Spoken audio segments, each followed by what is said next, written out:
પ્રદેશ ભાજપ દ્વારા વલસાડ તાલુકા પ્રમુખ અને શહેર પ્રમુખની વરણી કરવામાં આવી હતી, જેને લઈને કાર્યકર્તાઓમાં ઉત્સાહનો માહોલ જોવા મળ્યો છે।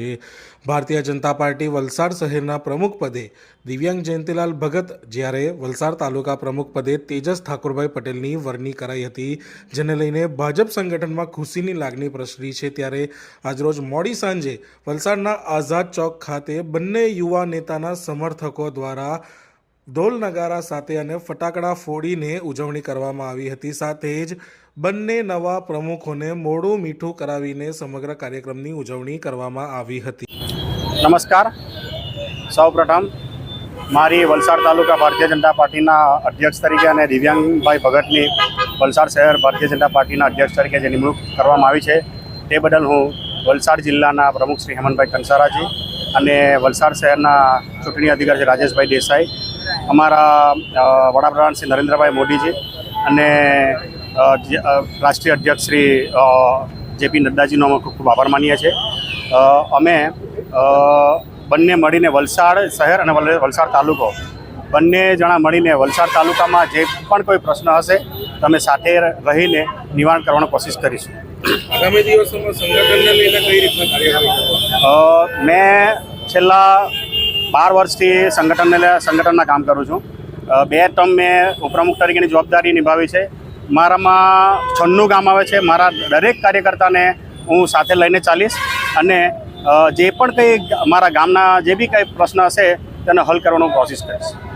નમસ્કાર, હું દિવ્યાંગ ભગત અને તેજસ પટેલ અમારા બંનેની મારી વલસાડ શહેરના ભારતીય જનતા પાર્ટીના અધ્યક્ષ તરીકે નિમણૂક થઈ છે અને તેજસ પટેલ જે મારા મિત્ર છે એમની વલસાડ તાલુકા ભારતીય જનતા પાર્ટીના પ્રમુખ તરીકે નિમણૂક કરવામાં આવી છે। અમારે નરેન્દ્રભાઈ મોદીજીનું આજે જે લક્ષ્ય હતું કે 1 લાખ યુવાનોને નવા હોદ્દા આપવાનું, તેમાં અમારી પસંદગી કરવામાં આવી છે। તે બદલ પાર્ટીના રાષ્ટ્રીય અધ્યક્ષ જેપી નડ્ડાજી, પ્રધાનમંત્રી શ્રી નરેન્દ્ર મોદીજી, અમિત શાહજી, ગુજરાત પ્રદેશ ભાજપ પ્રમુખ સી આર પાટીલ સાહેબ, ભૂપેન્દ્ર પટેલ સાહેબ, ગુજરાતના મુખ્યમંત્રી શ્રી તેમજ વલસાડ જિલ્લા ભારતીય જનતા પાર્ટીના અધ્યક્ષ હેમંતભાઈ કંસારાજી, મહામંત્રી શ્રીઓ શિલ્પેશભાઈ, મહેન્દ્રભાઈ, કમલેશભાઈ તેમજ ચૂંટણી નિરીક્ષક રાજેશભાઈ દેસાઈ, સૌનો અમે આભાર માનીએ છીએ કે આ કામગીરી સંપૂર્ણ રીતે પાર પાડી છે તે બદલ।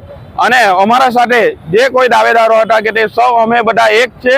પાર્ટીને કઈ રીતે આગળ લઈ જવામાં આવે અને પાર્ટીને કઈ રીતે આગળ ધપાવવામાં અને નવ યુવાનો કઈ રીતે આગળ જોડી શકીએ, પાર્ટીનો વિસ્તાર કઈ રીતે વધારી શકીએ તે માટે અમારું કાર્ય રહેશે। આગામી પાર્ટી દ્વારા જે જવાબદારી આપવામાં આવી છે તે નિષ્ઠાપૂર્વક અમે પાર પાડીશું અને જે કોઈ બી કામ સોંપવામાં આવશે તે અમે નિષ્ઠાથી કરીશું। આગામી દિવસોમાં વલસાડ નગરપાલિકાનું સામાન્ય ચૂંટણી યોજાનાર છે, કઈ રીતની રણનીતિ રહેશે? વલસાડ નગરપાલિકાને અમે કાર્યકર્તાઓના ઘર ઘર સુધી જઈશું। ભારતીય જનતા પાર્ટીના બૂથ પ્રમુખ સુધી જઈને બૂથ સમિતિના અધ્યક્ષ સુધીના લોકોને મળીશું અને પાર્ટીની જે કોઈ નગરની સમસ્યા હશે તેમને લોકો સમક્ષ લાવશું અને તેનો હલ કરવાનો અમે પ્રયાસ કરીશું અને પાર્ટીના રણનીતિ મુજબ આગળ વધીશું।